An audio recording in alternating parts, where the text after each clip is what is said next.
So just so that I'm hearing you, you didn't go in looking for someone to blame, but you also didn't go in deciding that you weren't going to blame anyone. Correct. You went in, so it was something where, I mean, what I'm hearing you say is that it was something where you went in trying to, what I'm hearing is you went in trying to understand what happened and find a way to improve something so this doesn't happen again, yes. to decrease the likelihood of this happening in the future. I didn't hear you say we went in to do a hanging, and I also didn't hear you say that that it's against principles to do a hanging. That you didn't go in we have rope. It's on principle deciding that you weren't going to punish someone. It was. Is that correct? That's if I'm hearing correct. you. Yeah, and we involved the union from the beginning because it wouldn't have been at all surprising had somebody actually received some sort of discipline over this. And we've had vehicle collisions in the past, and people have been disciplined over it. Yes. Yeah. I think the preconceived notion was that there was going to be somebody that was going to be hanged. Yeah. By the guys on the floor, because our culture was that. We have rope. It's come out before. Yeah. But that was maybe when they thought we pulled up, they were bringing the rope. It was going to go to that point. But this was a new experience for us in the way that this was investigated. Chief Summers brought a different picture to how we investigate things, an after-action report. We never did that before. We never looked back at large instances here in our fire department and looked back at it and go, hey, how can we do this better? We may have talked about it, but we never wrote anything. We never really looked deep into that and looked at all the different causes and looked at all the different ways that we dealt with that call and how we could improve upon it. But we had an incident prior to this, a swiftwater rescue that was on the major news, and Chief Summers had written an after-action report, and really was kind of led the.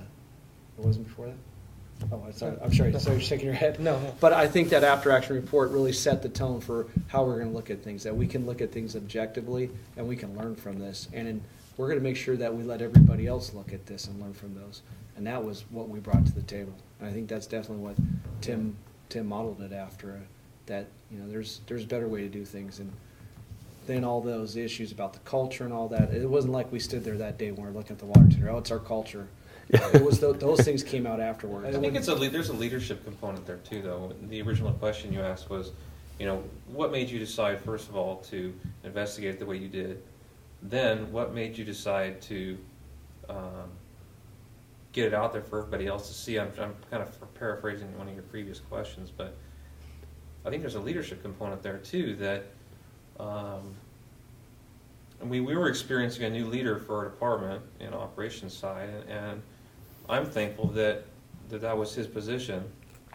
That even after we completed the report, I wasn't sure what we're going to do with it, to be honest with you.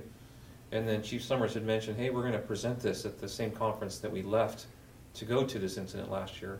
So this last year he presented it at that same conference we had to leave from to go investigate it. I think that is those, how you answer those questions. What are we going to do with it? What are we going to do about it? A lot of that comes back to leadership, in that leadership in the good times is pretty easy, but leadership when things aren't going exactly how you expected, that's when it calls the question.